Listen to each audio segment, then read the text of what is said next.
Practice set 1.3 चा 3 questions झाले होते. 4th question. हे सर्व क्वेश्चन सिमिलरचा सिम्बॉल आहे म्हणजे टेस्ट ऑफ सिमिलॅरिटीवर डिपेंड आहे. तर तुम्हाला सिमिलॅरिटीचे टेस्ट लर्न असायला पाहिजे. कोणत्या कोणत्या टेस्ट आहे? SSS, SAS आणि AA टेस्ट ऑफ सिमिलॅरिटी. ह्या 3 टेस्टवरून 2 ट्रायंगल सिमिलर असतात हे आपण शो करू शकतो. दिलं काय या क्वेश्चन मध्ये बघा, इन ट्रायंगल ABC. हा ABC मोठा ट्रायंगल आहे. यामध्ये AP परपेंडिकुलर ऑन BC. बघा हा AP परपेंडिकुलर मीन्स हा उलटा T म्हणजे perpendicular. AP perpendicular on BC. Okay. आणि BQ परपेंडिकुलर ऑन AC. हा BQ आहे.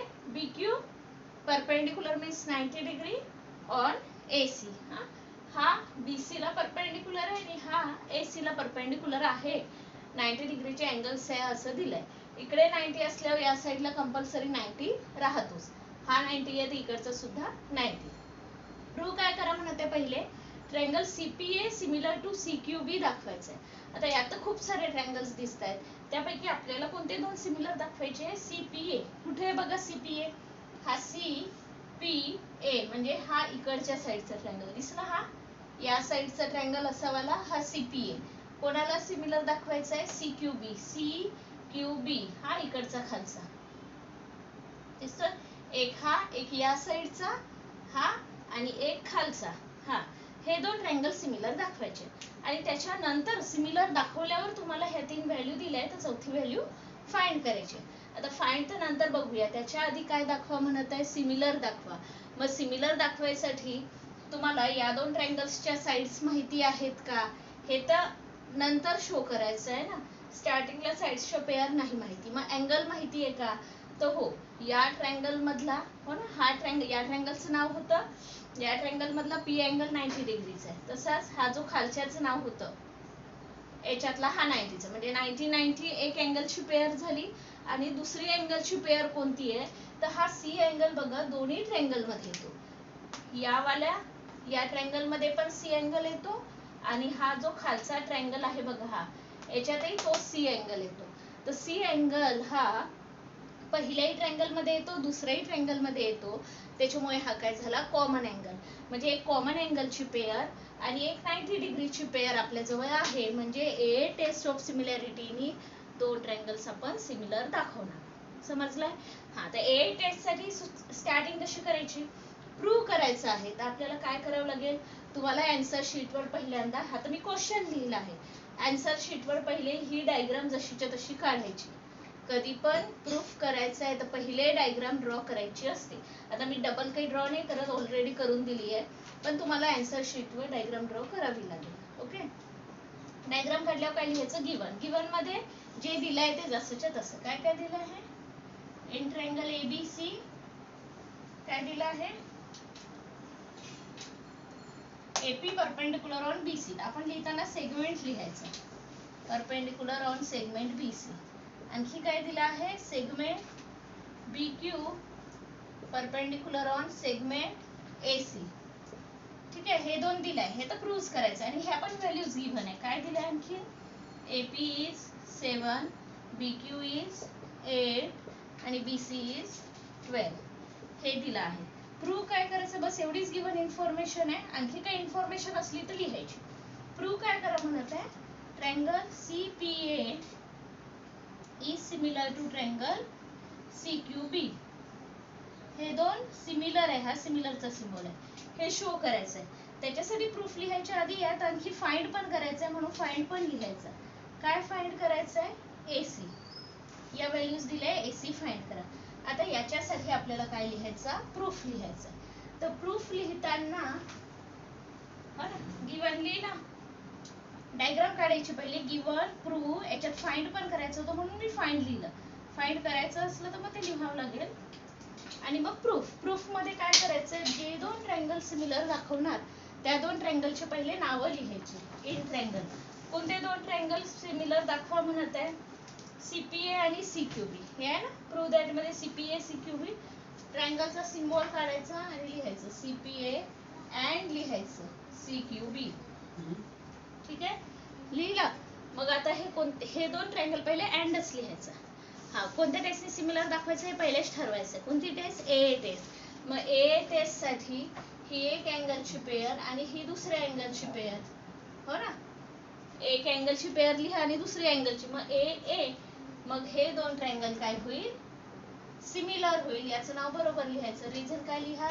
Bye a test of similarity. आता कोणत्या कोणत्या अँगलच्या पेयर आहेत? ठीक आहे, सिमिलर दाखवायचं आहे ना ए टेस्ट ऑफ सिमिलॅरिटीने. तर ए टेस्टने सिमिलर दाखवायचं आहे तर वरती एक अँगल आणि दुसरा अँगल असे दोन अँगल पाहिजे. एस असतं तर सेगमेंट सेगमेंट सेगमेंट आले असत्या. हा, पण साईडचा रेशो आपल्याला काही माहिती नाही आहे. अँगल माहिती आहे म्हणून अँगलने घेतोय आपण.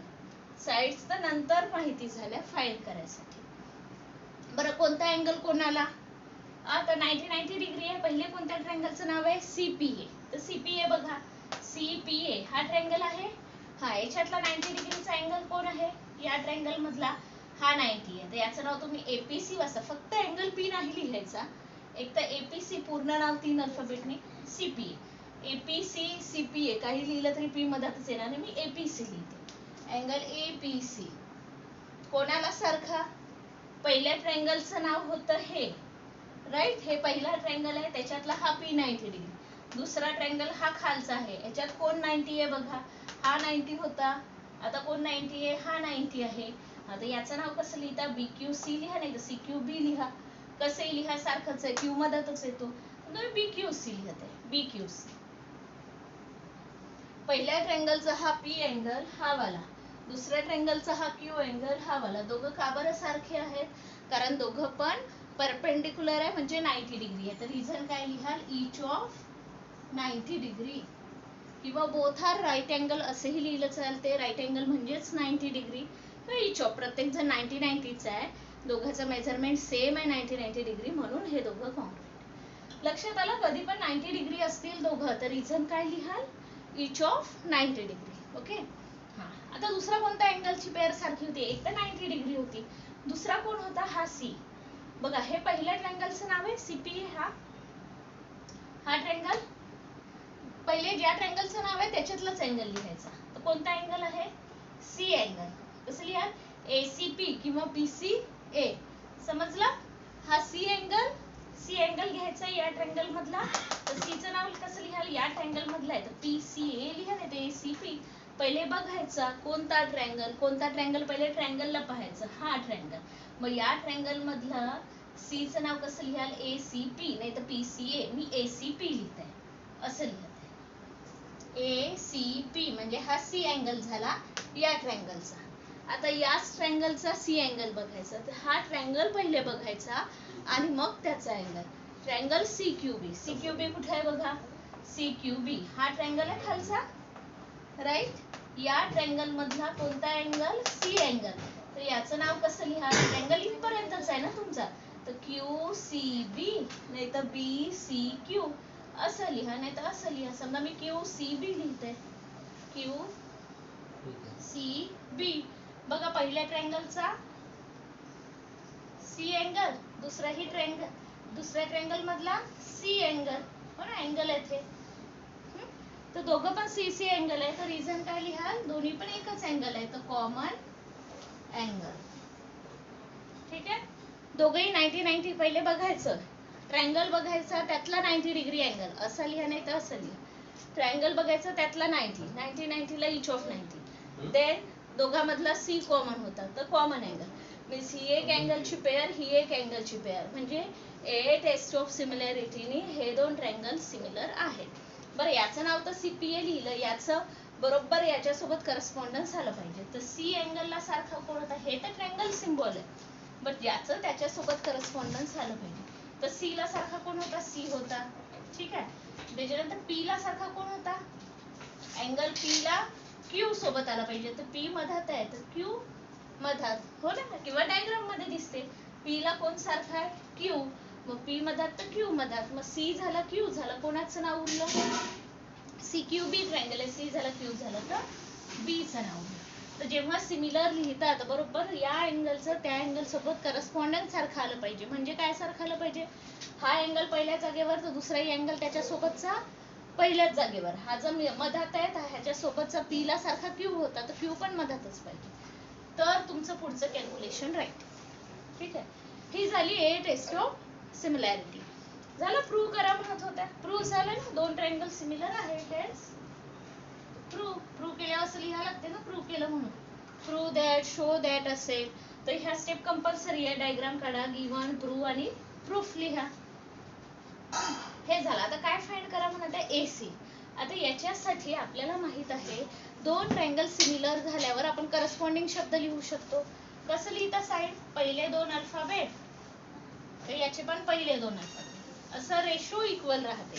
सिमिलॅरिटी मध्ये तुम्हाला बेसिक जॉमेट्री मध्ये सांगितलं, सिमिलर असेल तर साईडचा रेशो कसा राहतो, इक्वल राहतो. रेशो इक्वल असतो. साईड इक्वल असतात का, नाही. साईड एक लहान राहते तर एक मोठी असते, पण त्यांचं डिव्हिजन केलं तर कसं आहे ते सेम येते. हे पहिले दोन, हे पहिले दोन, मग हे शेवटचे दोन, हे शेवटचे दोन. हा फर्स्ट क्लास, सीए लिहा नाही तर एसी लिहा, सारखंच आहे. हा फर्स्ट क्लास, सीबी लिहा नाही तर बीसी. रिझन काय लिहिणार, लगेच आठवलं पाहिजे. जेव्हा तुम्ही टेस्ट लिहिता कधी पण त्याच्यानंतर जर साईड किंवा अँगल लिहिले तर रिझन काय लिहावं लागते, करस्पॉन्डिंग. काय लिहावं लागते, करस्पॉन्डिंग. काय आहे, ह्या साईड्स आहे, कोणाच्या आहे, ऑफ सिमिलर ट्रायंगल. सिमिलर ट्रायंगलच्या करस्पॉन्डिंग साईड आहे, म्हणजे ज्याच्या सोबतची ती corresponding side of similar triangle. टेस्टच्या नंतरच हे रिझन वापरू शकता. टेस्टच्या आधी साईड लिहिली असती तरी करस्पॉन्डिंग रिझन वापरता येते का, नाही. टेस्टच्या अगोदर हे रिझन वापरायचं नाही, टेस्ट झाल्यावरच हे रिझन वापरायचं.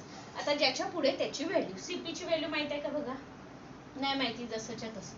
सीक्यू ची सुद्धा व्हॅल्यू माहित नाही, जशीच्या तशी. पीए म्हणजेच एपी माहित आहे का बघा, पीए म्हणजे एपी माहित असेल. क्यूबी म्हणजेच बीक्यू माहित आहे का बघा, माहिती आहे 8. सीए म्हणजे एसी माहित आहे का, नाही. एसी फाइंड करायची आहे तर सीए लाच मी एसी लिहिते. सीबी म्हणजेच बीसी माहित आहे का बघा, माहिती आहे 12. तर ज्या व्हॅल्यू माहिती आहे तो रेशो आणि जो व्हॅल्यू फाइंड करायचा तो रेशो, हे घ्या. हे घ्यायची गरज आहे का कॅल्क्युलेशन मध्ये, दिलंही नाही आहे ना फाइंडही नाही करायचं, तर हा घेऊन काही फायदा आहे का, नाही. कधी पण आपण असे इक्वल वाली एकच पेअर घेऊ शकतो, तर जी दिली आहे व्हॅल्यू आणि जी फाइंड करायची असे वाले घ्यायचे. म्हणजे 7/8 AC/12. तर नंबर कडे जाईल, वेल डिव्हिजन इकडे गेले तर मल्टिप्लिकेशन. कॅल्क्युलेशनचा भाग 12 आणि 8 डिव्हिजन मध्ये, 8 डिव्हिजन मध्ये, 12 7 ला मल्टिप्लाय आहे, हा डिवाइड आहे. तर कोणाचा भाग द्यायचा, कोणी डिवाइड करा. असा कोणता नंबर आहे जो दोघांच्या टेबल मध्ये आहे, 4 आहे तर 4 नी करायचं. 4 2 8, 4 3 12, बरोबर आहे. 4 3 12, 4 2 8. 4 नीच वरती दिला, 4 नीच खाली डिवाइड केलं, कोण उरलं बघा, 7 × 3 upon 7 multiplied by 3, 7 multiplied by 3 upon मध्ये 2. हा झाला एसी. 7 3 21, 21/2 इकडे लिहिते.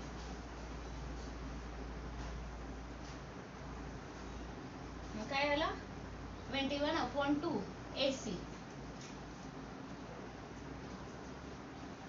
मग 21 ला 2 ने डिवाइड केलं तर 10.5. तुम्हाला डेसिमल पॉइंटची डिव्हिजन शिकवली होती कशी करायची, त्यावेळी करून बघायचंय किंवा इथे डिव्हिजन करून दाखवते तुम्हाला.